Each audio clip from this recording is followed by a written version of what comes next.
Video presented by Schneider Electric Smart Home Solutions. And viewers, on this edition of The Right Stand, the focus is on Bharat. You bully Bharat, you may lose billions. There is a message coming in from the global south that looks to India for leadership. And there is also an important message that's now come forth from Prime Minister Narendra Modi. The strategic restraint evident, but the hints also very, very clear. You bully us, you tell us that you will decide who our friends will be. That's not going to work. Bharat will not let go of its time-tested friends. All that and more in this edition.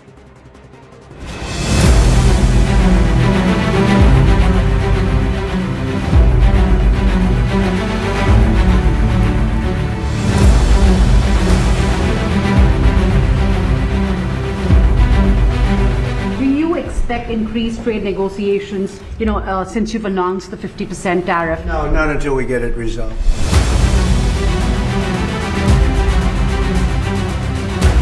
You very rightly mentioned, Excellency, that we have got a very special relationship, a long relationship, and we highly value our strategic partnership.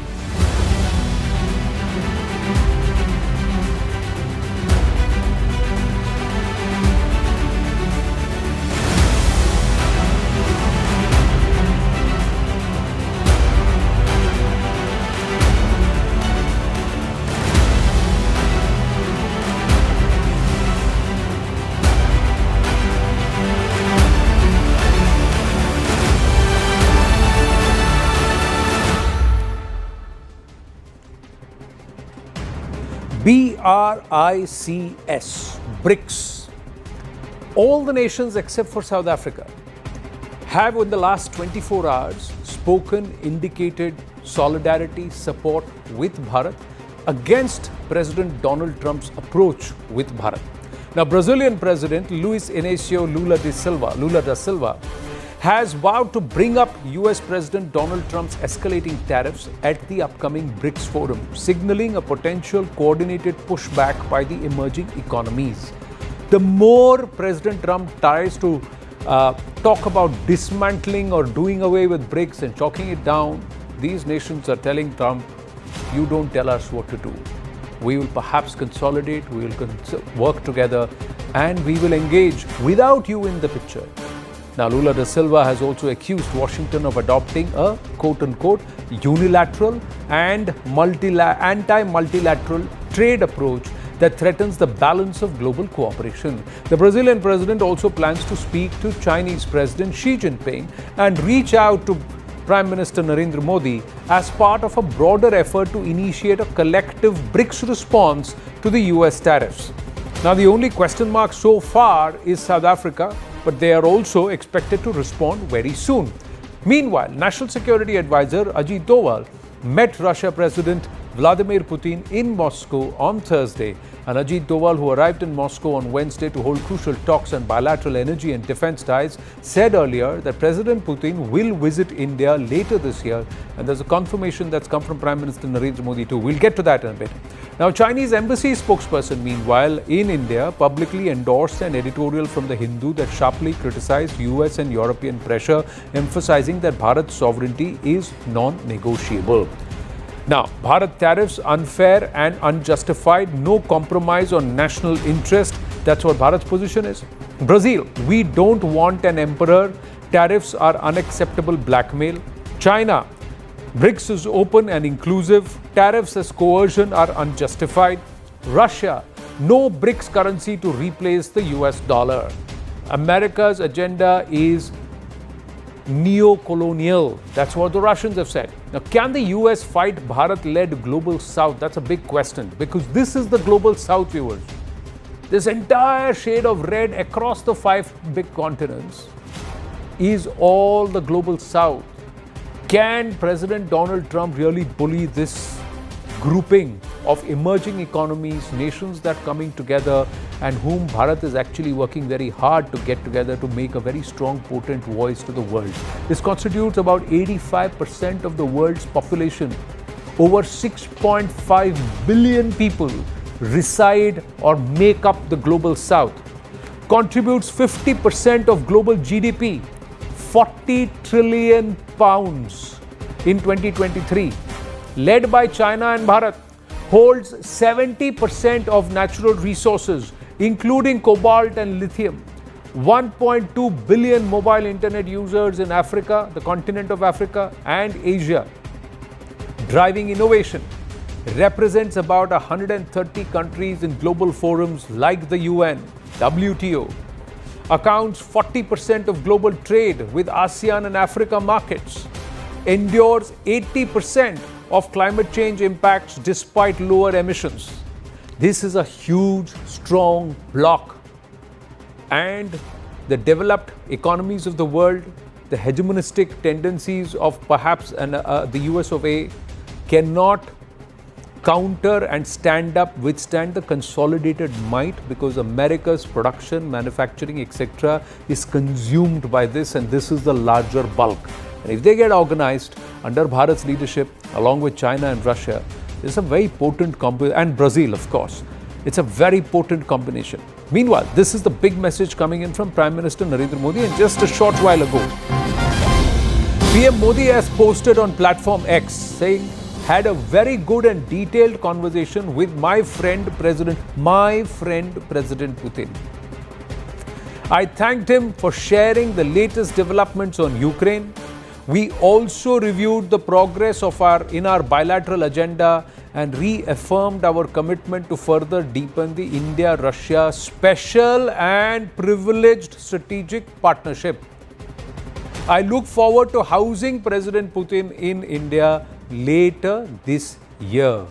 Every word in this post is a solid message to multiple constituencies and multiple entities who are going to read every single word very, very carefully, and also what is not written in this post. Puneet Sahani, activist; Ambassador Rajiv Dogra, former diplomat; Lieutenant General D.P. Pandey, former GOC 15 Corps of the Indian Army, with us. My namaste and Jai Hind. Thank you very much for your time, Ambassador Rajiv Dogra. Kam mein zyada kehna, it's an art, isn't it? Less is more.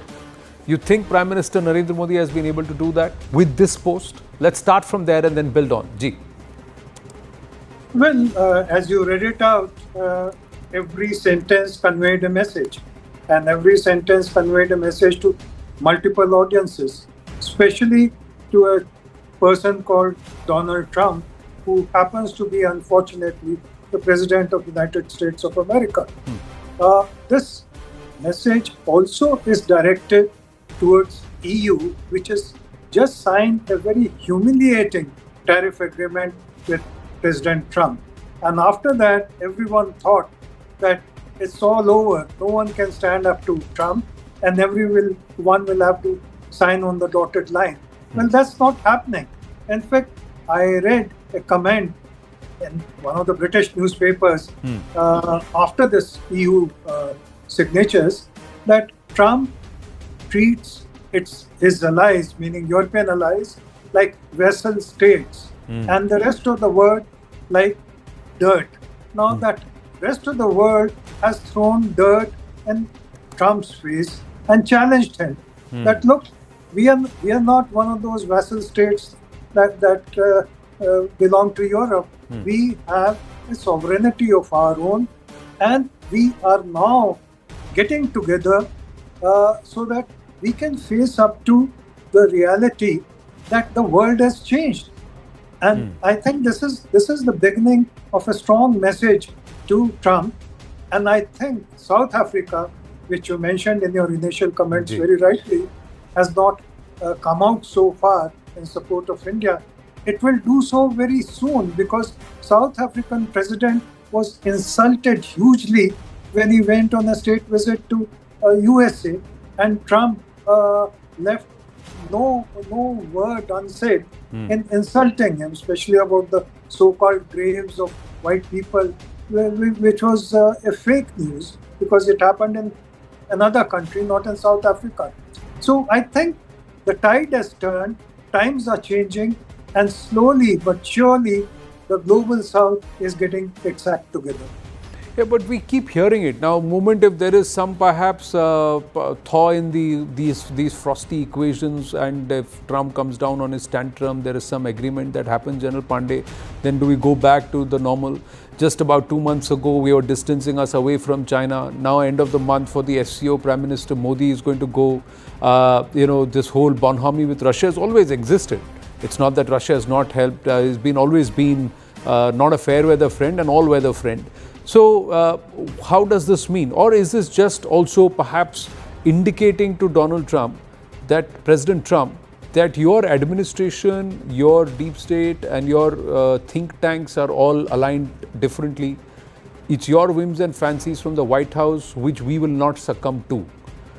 Prime Minister Modi is not going to take the first flight to the US to meet Donald Trump at the White House and pacify him and give him the fact that, oh, Modi came to meet me. That's not something that Bharat is going to do anymore.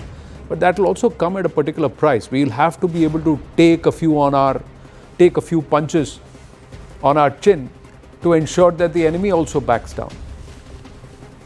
So, Anand, for last about decade plus, Indian government has been trying to pivot, or rather I'll say balance between three powers, or other four power centers, basically Russia, China, America, and the rest of the world. And has done it so very effectively. And this current very silent, measured messaging also is indicative of keeping the lines of communication open, right? Because eventually what has happened is that we have found Russia has to be a very steady partner for nearly about 8 decades. It has proven itself.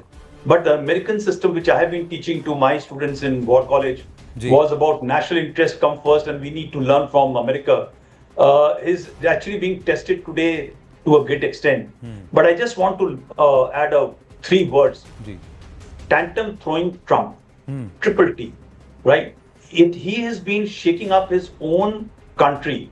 Today, his own constituency is, I think, about 35% approval rating, and people are quite shaken up with what he's doing in his own country. The costs are rising on this trade tariff barrier. There's internal.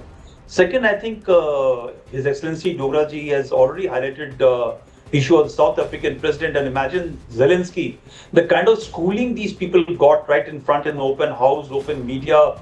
It was being live telecast. And then the third one which came, again he's referred to, is about the EU.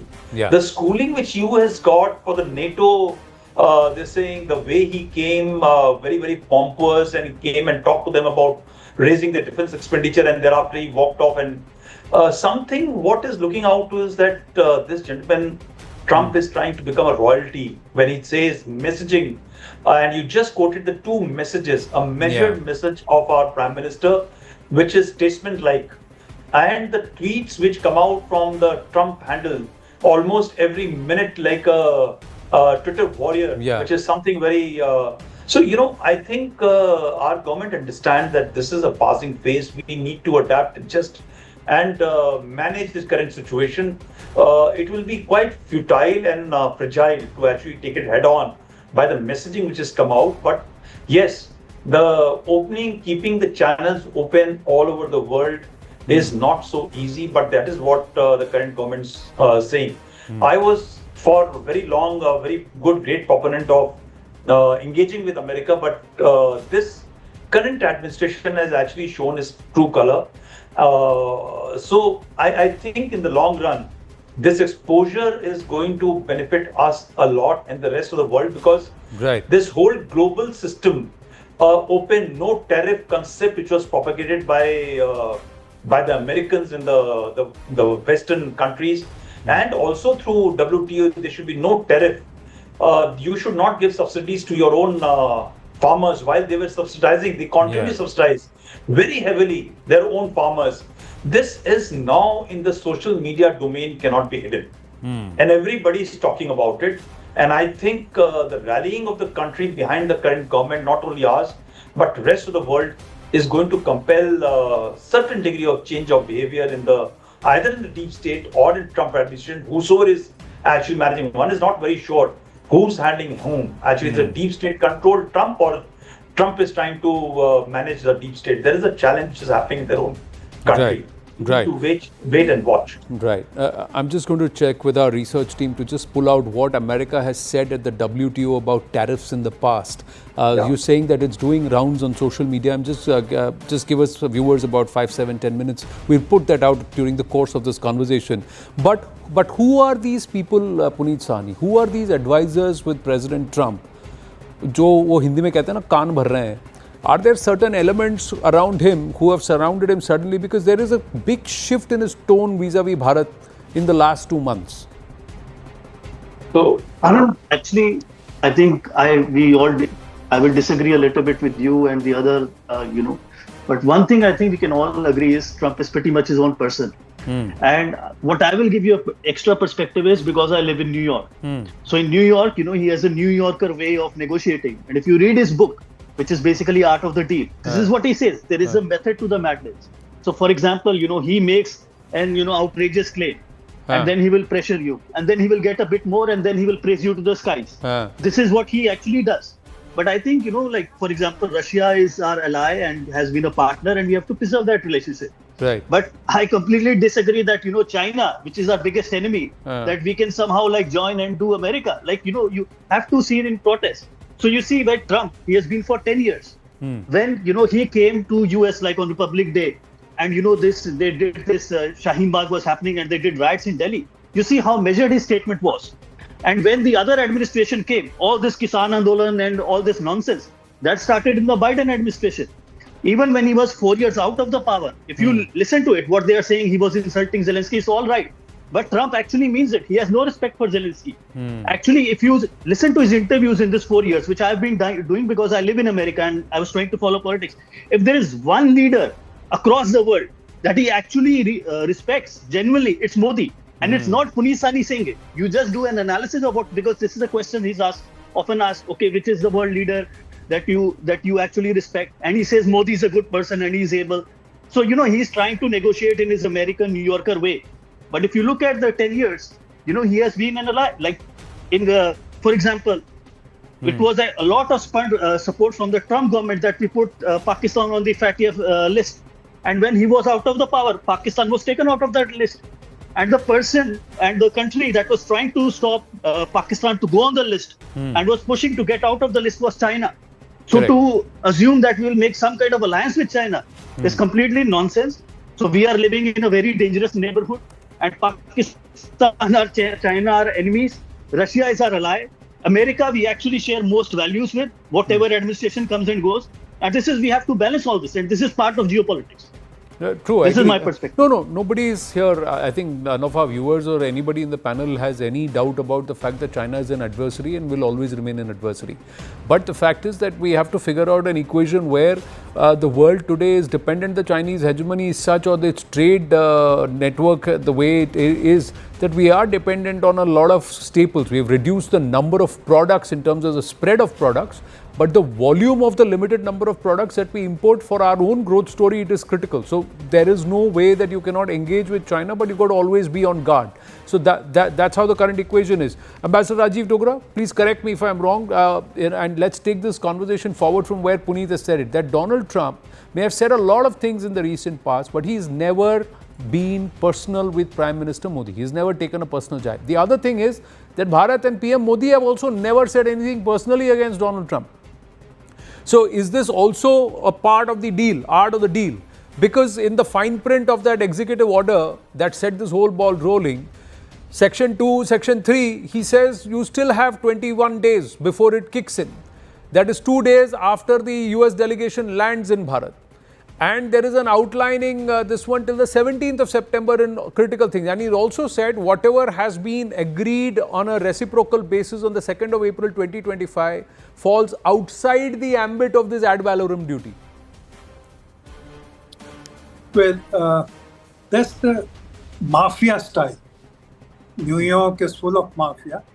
And they give you a warning that if you don't agree to our terms, if you don't give us the money that we want or the deal we want, then after 21 days, your life would be in danger. That art of the deal may work within a country.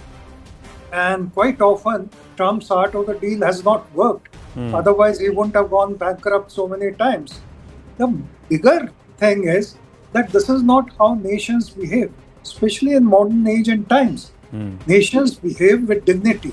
And Trump, I'm sorry to say, has not behaved with dignity during all after the Operation Sindoor. He wanted credit from India, which was not his due. He wanted India to endorse him for the Nobel Peace Prize, which India should not, because India is not in the business of judging people and endorsing them for a certain prize. The basic thing is that India has a certain standing in the world, and India rises up when other nations cannot rise up on their own. India did that during the COVID time when America was self-interested and saving its vaccines for itself. Yeah. India distributed it to over 100 countries. That is how modern world and India's traditional way of approaching other countries is. And I think we are on the right path. And as both General Pandey and you had mentioned in your initial comments, I agree with you totally that India will suffer some pain because of the tariff. It goes ahead to its ultimate as Trump threatens. But eventually, India will come out prouder and stabler. The other point which General Pandey and you had raised was about China. You know, you can always episodically change course for a limited amount of time. It's not strategic correction, it's a course correction because it is convenient and necessary to face the bigger challenge. And the bigger challenge at the moment is America. So I think we have to read all these things. One more point which I want to mention. Trump had also said, among other things, that India's is a dead economy. Yeah. Now, India has risen from the dead, Mr. Trump. BRICS, which you should have called a dead organization, has also risen from the dead because now they are getting together, and if that trend continues, Trump may have had more than he bargained for. So times are changing, and I think we are living in trying but interesting times. There is somebody closer home also who said that Bharat is a dead economy, Ambassador Rajiv. No politics for me. No, no, but if your personal portfolio grows by 50% in a dead economy, would you take a dead economy? No, in my view, India's is a shining economy. See, less is more. See, you have to learn that from a diplomat. Without taking names, the message has been sent across. That's exactly what Bharat is currently doing. We'll speak less, we'll do more. Yes, General Pandey, should Bharat turn around and say, Aapka P2 Boeing I order cancel, Striker order cancel, all the deals, more Apaches we will not buy. We'll look at other buyers. Let's look at Rafale, let's look at the European suppliers, let's look at the Russians again. Is that a good, should we do that? Yeah, India is not firstly US. India is definitely not Trump, like what Puneet has just brought out in New York. India is quite balanced, sane, takes a decision. It takes slow decisions, but it takes correct decisions, right? So I don't think they are going to do a knee jerk. Yes, there will be a bargaining chip. They will talk of a pause. They will talk of a delay. They will discuss. After all, this is all gaming. There is a country's leader who comes suddenly and switches his side and says, okay, I'm going to put 25% tariff, then adds another 25% tariff. So eventually, even if our government stays, pauses certain deals which have been established, I think there will be the par for the course. I think that will continue to go, but I don't think in the current world, and I will never advise what Puneet is saying, one never even mentioned that China will always remain our biggest worry, right? Let me in case I had given some sort of other kind of statement, I must tell you that it will continue. India should balance. India is a fourth power economically, fourth power militarily. It has got its own standing. It doesn't have to ally with anybody, right? So it must continue to maintain its status where it is and continue to build its own path. Eventually, you can't compel a country to buy GM modified crop at the cost of larger issues of pharma, insurance, once you take those GM modified crops, you are actually held hostage forever to a country. These things are not going to happen. But on the other side, you need to manage China because they have the rare earth material which you require for your technological prowess and progress. So I think we need to continue to balance what Dograji has just said, that these are episodic. Even China knows that in the Asian environment, in the world, without India, they aren't going anywhere. After all, why have they not gone beyond certain degree after having gone to Galwan? Mind you, Galwan was not a deliberate incident. It was an incident event which happened through an accident. But everybody held a pause, and thereafter they actually blinked first. They are very, very smart. They are very great business-like, and they are much more patient than us, and not as impatient as Trump is. So that is one part. I don't think we should, on a television debate, on our social media handles, we must call out. But as the top leadership, as the government of India, our balance in terms of tweeting, talking, engaging should always remain as a very, very evolved civilization and nation, which we are. Right. That is one part. The second part, I must tell you, that point which you're saying, that who's handling. What is the issue here? Because on one side, he's talking of Russian oil, right? And on the second side, he's talking of trade imbalances and trade barrier. We sell less to India and we buy more. The deficit, $45 billion plus deficit. That's where it started. Okay. So actually. what are you talking about? You have to decide which is the part you're hedging. The last comment which in that answer which he gives to that correspondent, she talks about till the time we don't decide on the Russian trade, right? So in case Russian trade is there, then the answer continues to grow. Why not China? Why not European Union? Yeah. Why not your own country? Why don't you sanction your own country and your own companies? And that is the great strength which we have today in the transparent world. We can engage in an open environment without getting into a fisticuff at the government to government level. I think there are a number of channels open which can talk on this. If you come to trade balance, then for a trade imbalance, actually what we produce is bought by them. They need it. We don't have to sell to them. Right? What are they giving to us are coming at extremely great cost. Yeah. So there are issues which they have to actually decide which path. Why are they trying to raise the barrier tariff to 25% to 50%? Right? The last point which I totally agree with Puneet, he says that he is yet to say by naming anything negative about our country's leadership. Right? But the worry is what is deep state does. So you started by your show by talking about great global south. You've given the figures and numbers. Right. Please understand this deep state problem which start into our country. They got leverages, they got sleeper elements all over the world. Right? We need to be slightly very, very conscious of it inside our own country, and also because you know very well what Hindenburg does and what our people write, how Reuters come out with fake stories and suddenly it gets rebutted by the government of India. They talked of stopping this Tiger purchase, but the Ministry of Defense has just given out a statement that there's nothing of that sort. I think we need to be conscious. We need to tell our public, population and the global south, be careful with what the CIA and the State Department are capable of doing to these particular countries. Yeah. Right. I've just got it from our research team. We're just going to put this out, and thank you for their prompt attention to this matter that General Pandey raised. And viewers, please allow me to read this. Very interesting, that's been sent by the team. Now, it is clear that the policies the Trump administration is pursuing violate the fundamental commitments in the WTO agreement, as well as its spirit. Why? The US committed to respect thousands of binding tariffs negotiated with the rest of the WTO membership as part of its acceptance of the WTO agreement. The US is disregarding these obligations by violating the core prohibition to unilaterally increase duties that have been capped under Article 2 of the GATT. Now, the bilateral deals of the second Trump administration, such as those with the UK and China, violate the most favored nation MFN non-discrimination clause, Article 1 of GATT, by not being applied to all WTO members.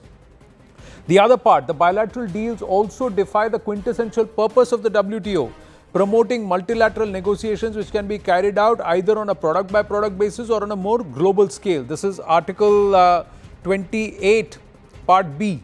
Then, the US has not paid its WTO membership fee for 2 years running, 2023 and 2024, which has been financially challenging for the WTO. The US continues to cripple the dispute settlement system, the crown jewel of the agreement, by blocking appointments of new appellate body judges, thereby undermining enforcement of the agreement. And so in 90s and 2000s, they promoted tariff reductions and multilateral trade. In 2010s, from that decade onwards, increasing frustration with WTO rulings maintained tariffs under WTO rules. In the Trump era, they've imposed unilateral tariffs, undermined WTO dispute system. Biden era maintains some of the tariffs and calls for WTO reform. And then there is a certain cautious engagement. So there has been a shifting posture and position of the US vis-a-vis WTO, and this is what General Pandey was making a mention of. So we've just put it out there for everyone to consume and to reflect on. But do you believe that, Puneet Sahni, does Trump have purchase for his position that he's taking vis-a-vis India, or is he alienating even his own constituency, not just the MAGA base, but also within his own administration, advisors? No, and then again, I will say, I have a background in economics, and a lot of people, it's okay, pay attention to words and, procedures. I look for outcomes. And I would like to challenge your guest and anybody, if they, we can have a debate on this. So let's take 40 years, not too long. In 40 years, if you look at the first Trump period, he was the most pro-Indian US president that we had in 40 years. Nobody can deny that. And the last administration, which was Biden, was the most antagonistic. They did this Bangladesh type, which is so dangerous for Indian national security. They did this thing. And if you look at it, if you want to say, all Indians are mere 1% of the US population, so they are no voting bloc, nothing. If you actually compare the statement that Modi has given for Bangladeshi Hindus, and if you compare the statement that Trump has given for Bangladeshi, he doesn't get anything from Bangladesh, but he has spoken in their favor. And that was actually the reason I went and voted for him as well. So, of course, he's negotiating with Russia and he wants to draw a wedge and he's saying this and he has this way of speaking. Right. But if you look at his record, his first term was the most pro-Indian administration that US was there in the last 40 years.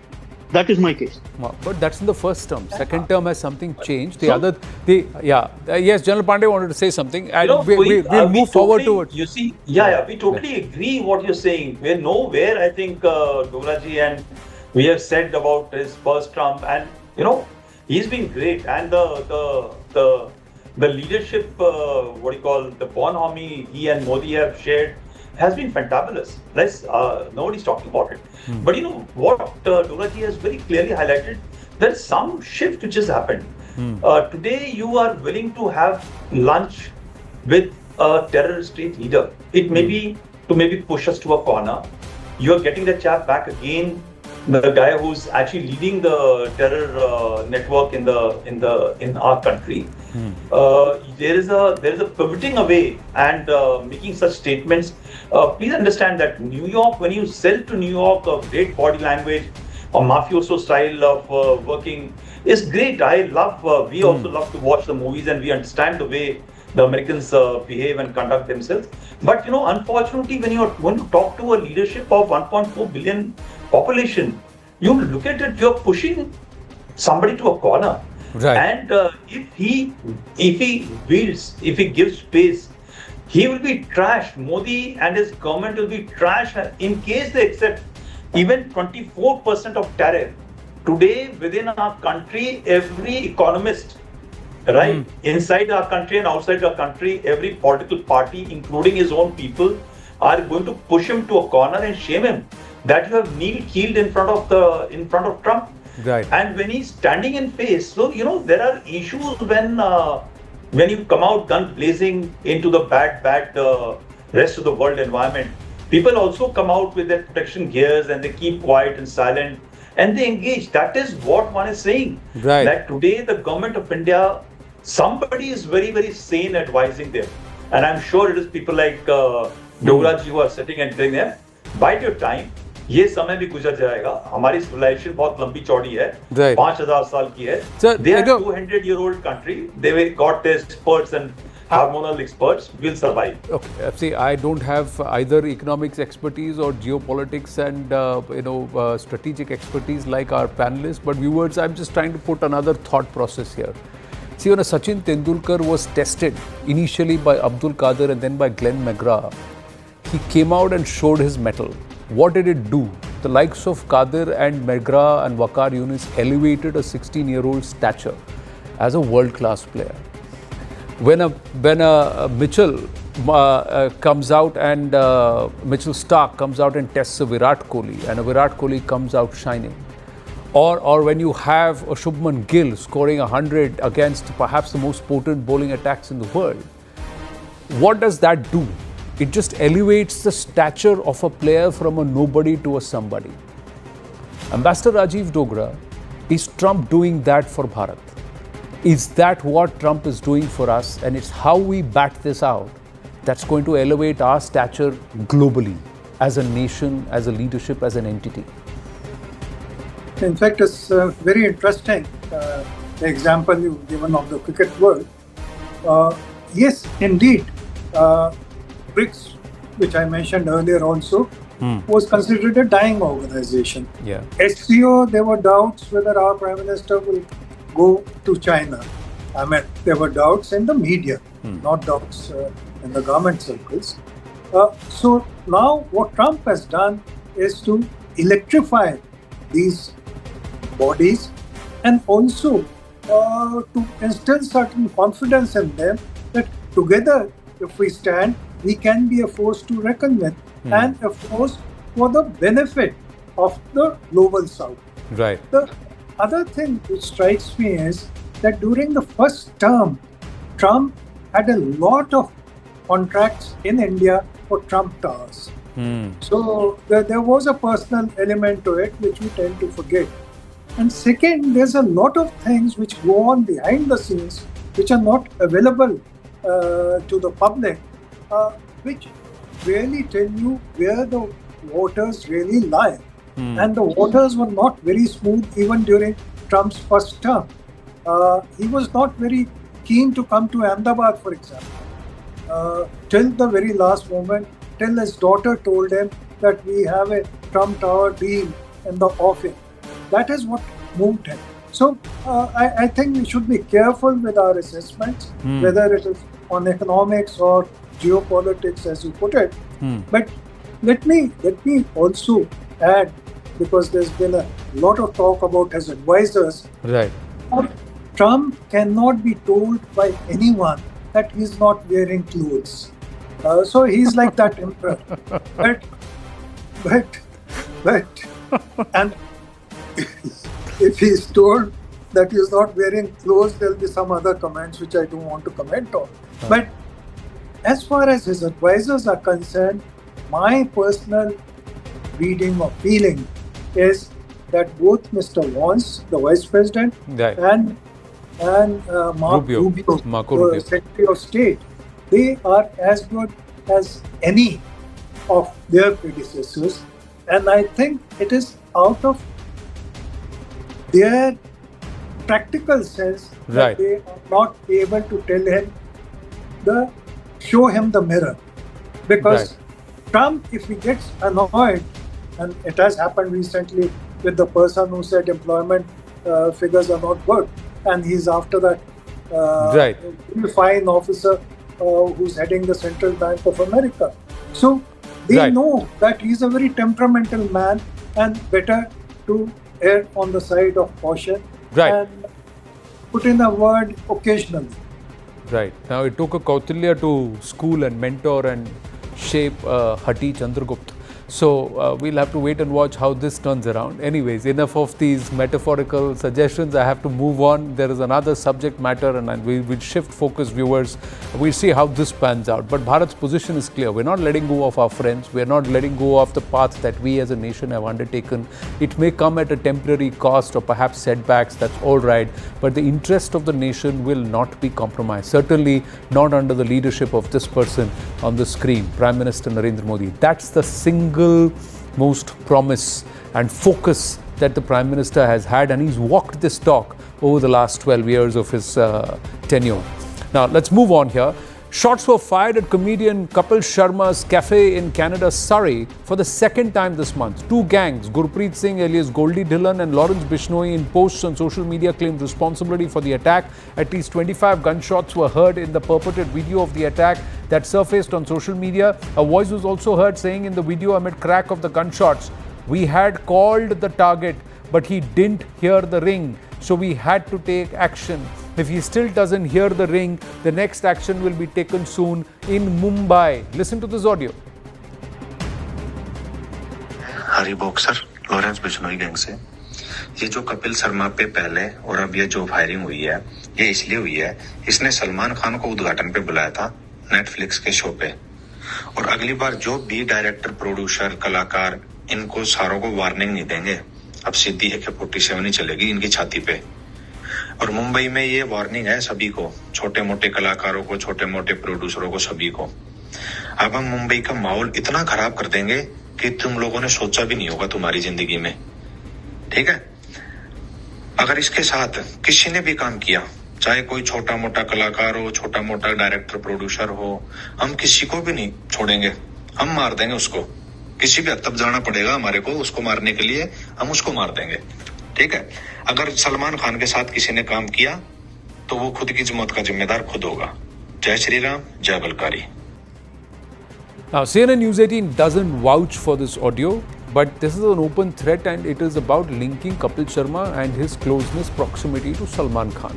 Now, officials say such outfits as Babbar Khalsa International and Khalistan Tiger Force are behind these attacks. The network behind these attacks, and the K groups are increasingly relying on gangsters like Lawrence Bishnoi, Goldie Barar, Arsh Dalla to execute their operations and are using them as proxies. The strategy, sources say, revolves around targeted shootings, threats and extortion calls aimed at high-profile Indo-Canadians with the goal of establishing dominance and spreading fear within the community. Their primary intent is to damage property and intimidate targets rather than to cause fatalities. These Khalistani-linked networks are said to be engaged in extortion, drug smuggling, terror financing, and even real estate investments. Coordinated attacks and intimidation campaigns are reportedly funded through Hawala channels, with money moving from Bharat to hubs like Canada and Thailand. Goldie Barar, Arsh Dalla and Lawrence Bishnoi are believed to be the key players orchestrating the extortion rackets and financing radical activities abroad. Now, Indo-Canadians who've been targeted, the Caps Cafe in Surrey, British Columbia, on the 8th of August 2025. The cafe was shot at, leaving bullet holes and shattered windows. The attack came less than a month after a similar incident. Then there is Harjeet Singh Laddi, linked to the BKI, had earlier claimed responsibility. This time around, closer home, there is a boxer, a failed boxer who's claiming responsibility. Brampton, Ontario, in May 2025, 3 Indo-Canadians allegedly fired shots inside a vacant business demanding extortion money. Fraser Valley, British Columbia, 2023, extortion letters demanding protection money were circulated among the South Asian businesses and traced back to Indian origin gangs. Puneet Sahni, Ambassador Rajiv Dogra is with us, and also Lieutenant General Pandey. And we also have Surinder Singh Lali, political commentator. My namaste to everybody. Thank you very, very much. Puneet Sahni, how would you read this? Despite Mark Carney and the new administration, these K-goons continue to operate, and especially this British Columbia Surrey region. Yes, Anand, I have been coming on your show for the last 3 years. And I want to do a thought experiment with you. So instead of Mark Carney, we put Anand, who is like a sane person, a patriotic person, a dharmic person, an intelligent person. And you are made the Prime Minister of British Columbia. Do you think anything you can change? Bhai, or Pakistan can change? Like, I have been making the case that this Surrey, Canada in general, and this British Columbia and area in particular, they are essentially Pakistan, and they are a den of criminality, and nothing can be done. You take the best economists and you put it in Pakistan. Do you think the Pakistan economy can be fixed? It's the ground reality. It is what are the incentives and what are the cultures. So as an Indian, I just think, for me, this is nothing strange, because I have done an extensive study of, this Khalistani problem and what they were doing in Punjab, and, what are the cultural issues of them. As an Indian, our responsibility is to set the right cost on this behavior. Like, for example, these activities that are done, like, these people, World Sikh Organization, and what kind of speeches that they give. If you look at America, doesn't tolerate any nonsense. They will immediately put you on no-fly list. So we should ban the WSO. We should, put them on no-fly list. We have to do our responsibilities to set the adequate cost on such people and such organizations. Otherwise, nothing will change. This is my actually the same case that I've been making for the 3 years. Where there was also this that these people will demand Khalistan so often कि सरे में ही बना देंगे Khalistan. They set up some community center and they called it the Republic of Khalistan recently, and that too from Canadian state-sponsored money, state money. So yes, Puneet, please complete, and then I'll go to Surinder Lali and Ambassador I will. Gopal. You know, you raised a good point. Actually, this Canada, and this is what Mrs. Gandhi used to say in 1984. You know, so this problem is 40 years old, and Canada, they have multicultural fund, and what this Khalistani do is by thuggery, by violence, they capture gurdwaras, and for them, this is a lot of money that they basically use. And Mrs. Gandhi used to say, if you look at the memos, you know, she was complaining about this in 1984 that these people are getting money from the Canadian government to do terrorism. This is what she said. And you know, this Gurdwara that they have done, Guru Nanak Sikh, it used to be first temple, because earlier all Gurdwaras were called temple. I give you a record.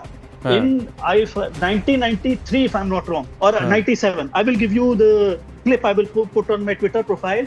You know, they did so much violence at one time that the RCMP, the Canadian police, they had to send guard dogs, and they had to go with their jackboots, you know, inside this same Gurdwara. And you know, when Indian Army had to go in 1984 for Blue Star, did you know they went without shoes when they had to enter the Gurdwara? But in this Canadian Gurdwara, they did so much thuggery that they had to send helicopters and, you know, police dogs, and they went inside the jackboots, and they were doing this in the 1990s. And since then, they have become much more dangerous. Now, no police can send.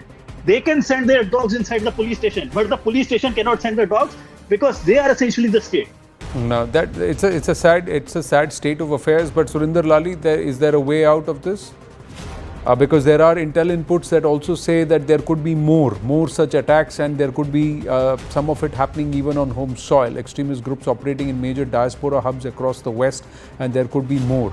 And especially they're being fueled by the ISI, arms, smuggling, narcotics, trafficking, coordinated propaganda campaigns. All this could be on the rise. Yes, Surinder Lali. Thank you, Anand. And let me first start by thanking you that 87% of the Sikhs live in India. So I don't know what sort of referendums these Johnnies have and who do they choose to represent. You know, as Puneet rightly said, this cancer has been there since, you know, the early 80s with, you know, Justin Trudeau Sr., Pierre Trudeau Sr. I mean, had it not been for him, we wouldn't have lost the, you know, Air India kind of passenger plane. You know, 331 people died, out of which 268 were Canadian citizens and 84 children.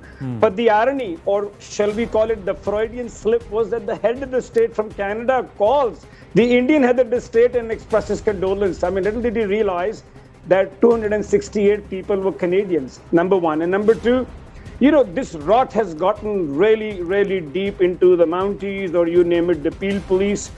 And, you know, these Johnnies use Sikhism as a front because I don't think they even understand 101 of Sikhism. And they are, it's just the worst kept secret, they are nourished by the deep states in North America who, you know, keep them alive and the pot simmering so that they can use it against the likes of us, and especially now that India, the way we're coming up.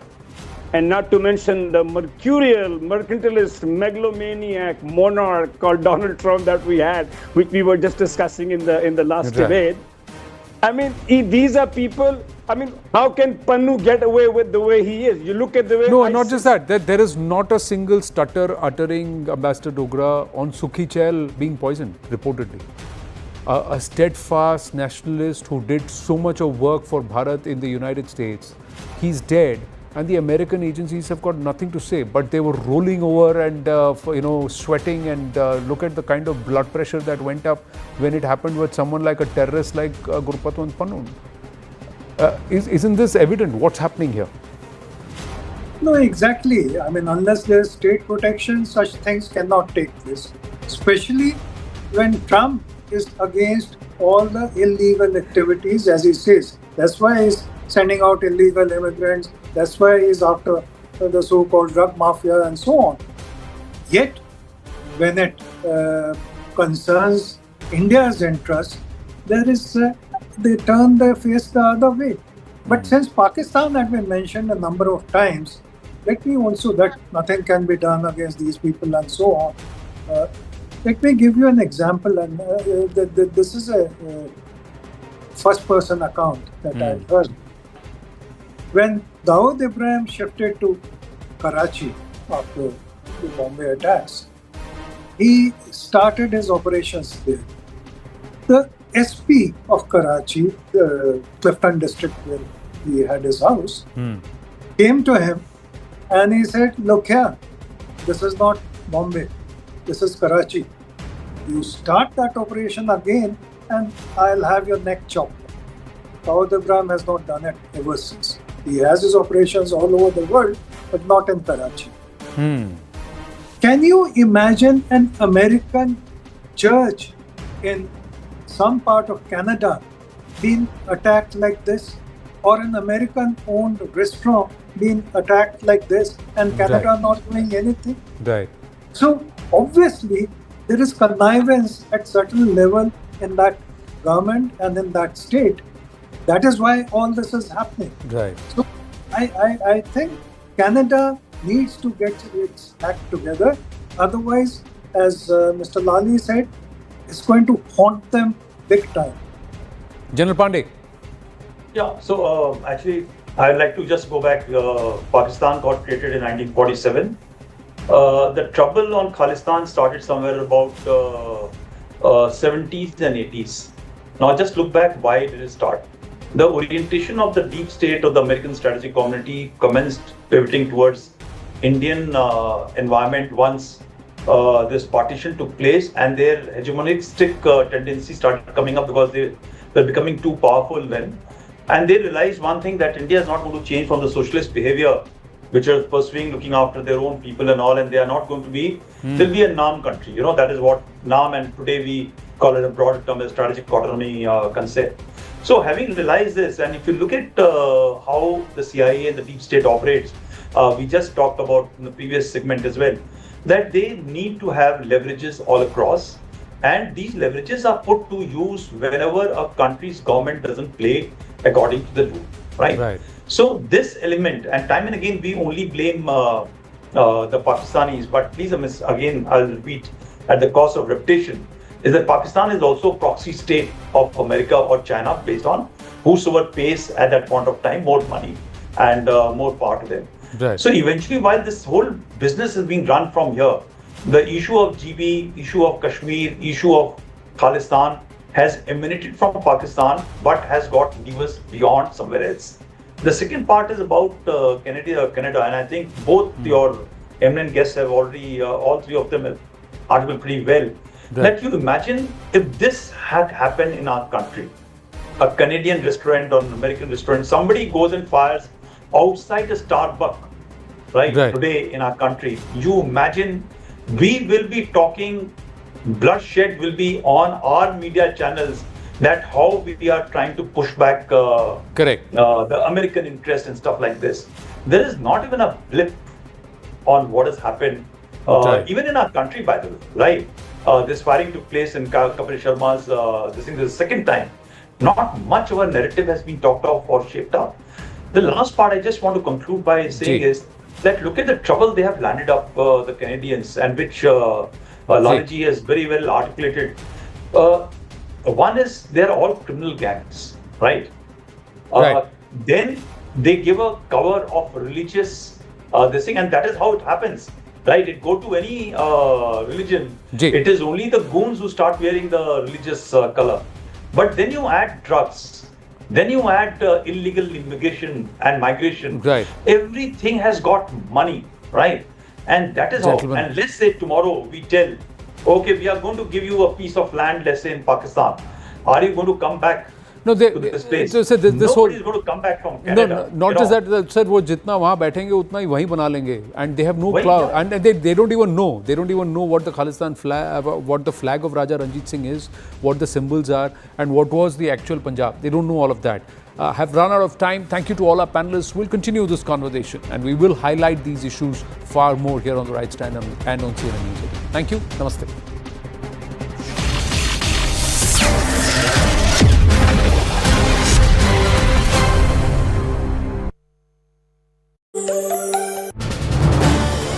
This is News 18 Network.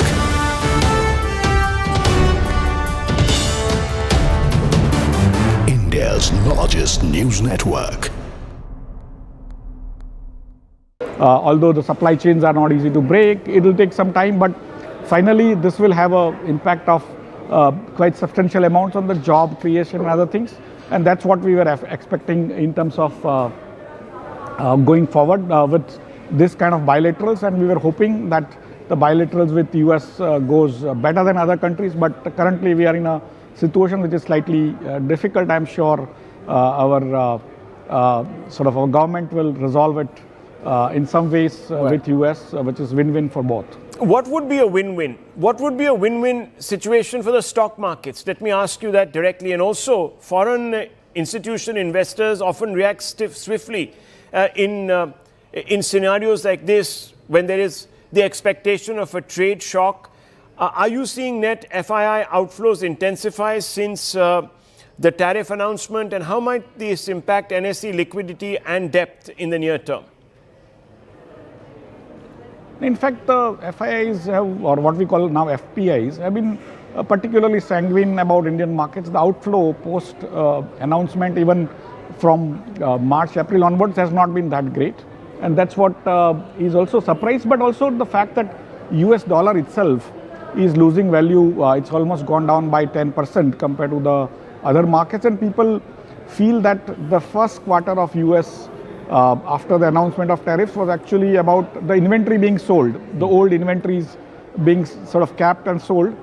The actual inflation will start coming in, hitting US markets probably this quarter onwards when the new tariffs actually start getting applied to new material which comes into US. And so there are many imponderables, and most people who invest in India invest in high-tech companies, pharmaceuticals and other things, which are actually very, very good in terms of protecting their turf, but also that services are not even in the play. So broadly speaking, some portion is about the India play, which is India's own domestic consumption, e-commerce and all, which is doing very well. The services are going to actually increase because of the AI and other things in India. The jobs and number of jobs are going to increase, and similarly GCCs are going to create more jobs. So overall, we do not see that exodus which people predict or used to predict in earlier days, because this is a different situation. Very specific sectors might get affected, and if we are able to create a framework where we are comparable with other similar competition or better in terms of the manpower-oriented activities or manufacturing, which we want to now sort of claim. So what you're saying, Mr. Chauhan, net, what you're saying is that there's not going to be a mass FDI outflow. That's what you're saying, and that's very reassuring. That's what you're saying, right? We have not seen any, we have not seen that type of thing. So let me ask you, because you touched upon a win-win deal. So in your view, what role should India's policy response, whether through counter tariffs, trade diversification or diplomatic channels, play in restoring market confidence? What are you looking at? Today we've hit back by saying that, look, we're not going to procure certain defense systems from the United States. What else are you looking at?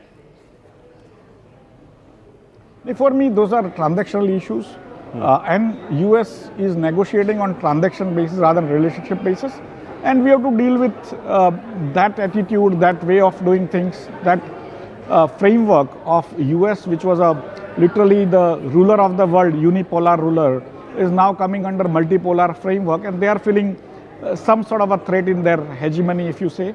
And that's where, for me, we have to keep all this in account, take into account, and also the fact that if little give and take, finally we need to solve this, because China clearly is exporting, literally exporting everything that they have now $1.2 trillion of customs surplus and $2 trillion of manufacturing surplus as per the new numbers. And so they are literally increasing their exports. In that context, we need markets which are able to absorb our services, but also our goods compared to China. And that's where we need to somehow solve this kind of, whatever way we can do that in a more amicable way, I would say we should go ahead. So diversification is the need of the hour, whether it is market diversification for our exports or product diversification to feed exports. Thank you, Mr. Chauhan. This has been enlightening. Thank you very much for speaking to us. This is News 18 Network.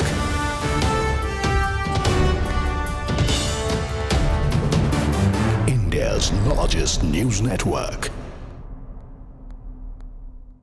Although the supply chains are not easy to break, it will take some time, but finally this will have an impact of quite substantial amounts on the job creation and other things. And that's what we were expecting in terms of going forward with this kind of bilaterals, and we were hoping that the bilaterals with US goes better than other countries, but currently we are in a situation which is slightly difficult. I'm sure our our government will resolve it in some ways with US, which is win-win for both. What would be a win-win? What would be a win-win situation for the stock markets? Let me ask you that directly. And also, foreign institution investors often react swiftly in CNN News 18 Primetime Studio, presented by Schneider Electric Smart Home Solutions.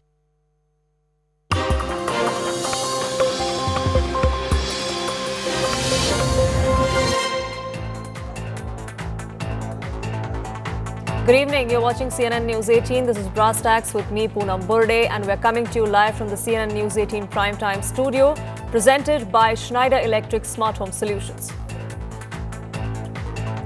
Now, Khalistani extremists are running riot in Canada. That's not new. Neither is the inaction in those cases. But India will continue to ask questions and seek accountability from the Canadian administration. The latest instance comes from Surrey in British Columbia, where Indian comedian Kapil Sharma's cafe was targeted. Shots were fired at the cafe yesterday for a second time within a month. No action has been taken in either of those cases.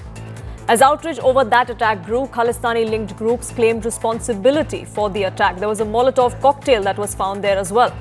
On the same day, the watchdog for the charity sector in the United Kingdom decided that Khalistan had a religious meaning as well, and it wasn't just political.